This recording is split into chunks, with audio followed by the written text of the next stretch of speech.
नमस्कार मित्रांनो, तर आपलं स्वागत आहे माझ्या एका नवीन ब्लॉगमध्ये. आज आम्ही एका ठिकाणी जाणार आहोत. तिथं छोटासा एक वॉटरफॉल आहे आणि आम्ही आता बिजवडी गावामध्ये म्हणजे बिजवडी फलटण रोडला बिजवडीपासून एक अर्धा किलोमीटर पुढं एक राईटला फटा जातो. हा फटा जातो तिकडे बिजवडे आणि हा फलटणवरून रोड येतो. तर छोटासा वॉटरफॉल आहे, इथून 4 किलोमीटर अंतरावर आहे. तर तो पाहण्यासाठी जाणार आहे. तर चला जाऊया.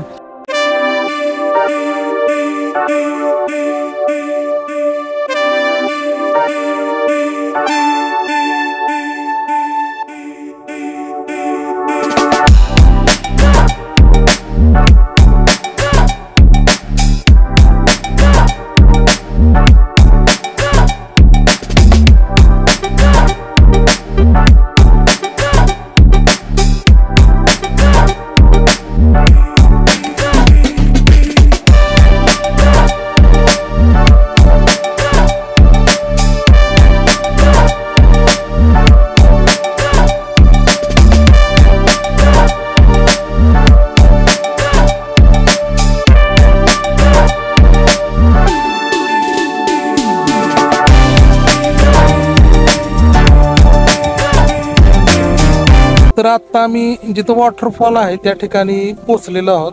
तर तुम्हाला माझ्या पाठीमागं पाणी दिसत असले, पाणी अडवलेलं पाणी. वॉटरफॉल हा असा खाली असणार आहे. तर आता आम्ही तिकडं चालत जाणार आहे. तर चला जाऊया.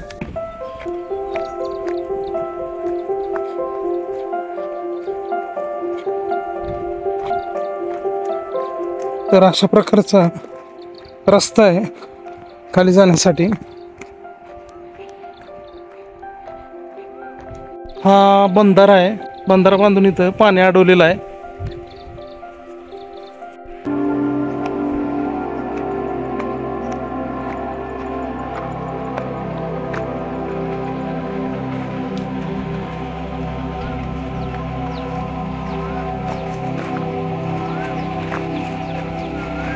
नीरज नीरज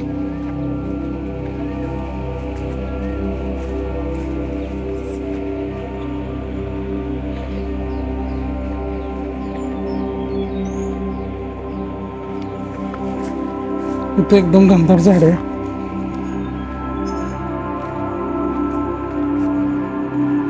वॉटरफॉल हे अशाच ठिकाणी असतात. तिथे जाण्यासाठी छोटासा रस्ता असतो, घनदाट झाडे असते आणि तिथपर्यंत पोहोचण्याचा एक वेगळाच आनंद असतो. कारण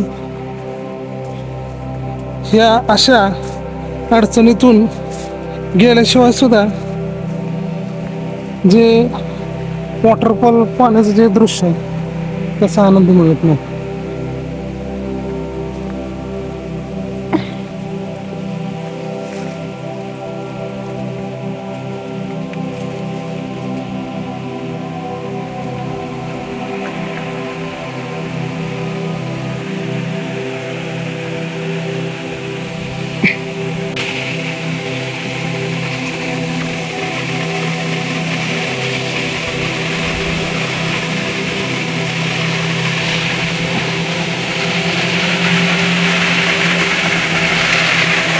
तर आता आपण जिथं वॉटरफॉल आहे, जिथून पाणी पडतं त्या ठिकाणी पोचलेलो आहोत.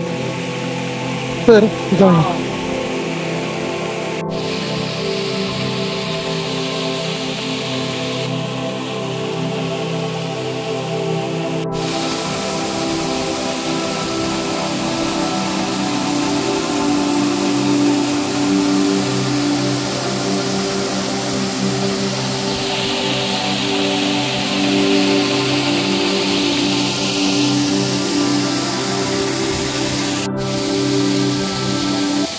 माझ्या पाठीमागे जो दिसत असणारा जो धबधबा आहे हा नॅचरल धबधबा आहे, नैसर्गिक धबधबा आहे.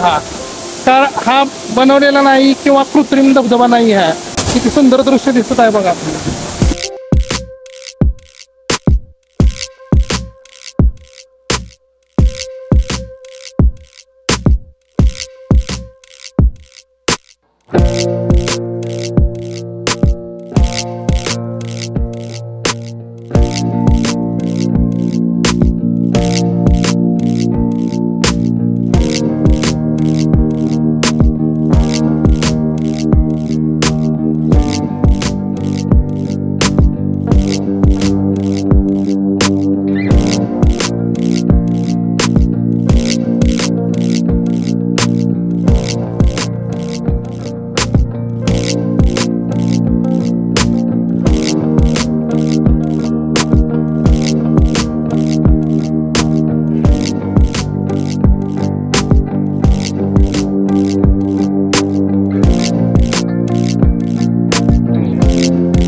बिजवडी फलटणवर जे बिजवडी गाव आहे त्या बिजवडी गावापासून एक 200 मीटर तुम्ही फलटण रोडला आला की उजव्या साईडला वळायला लागतं. उजव्या साईडला वळल्यानंतर 1 किलोमीटर आल्यानंतर सरळ रस्ता येतो, तो धबधब्याकडेच येतो. तर तुम्हाला अशा प्रकारे सुंदर असा दिसणारा धबधबा आम्ही दाखवत आहोत. आणि हा म्हणजे लपलेला धबधबा म्हणलं तरी चालेल, म्हणजे आम्हाला सुद्धा माहिती नाही की आम्ही एवढ्या वर्ष मान तालुक्यात राहतो की मान तालुक्यामध्ये हा धबधबा आहे. एवढं सुंदर दृश्य, एवढं सुंदर निसर्ग मान तालुक्यात आहे, त्याचा आम्हाला खरंच अभिमान आहे.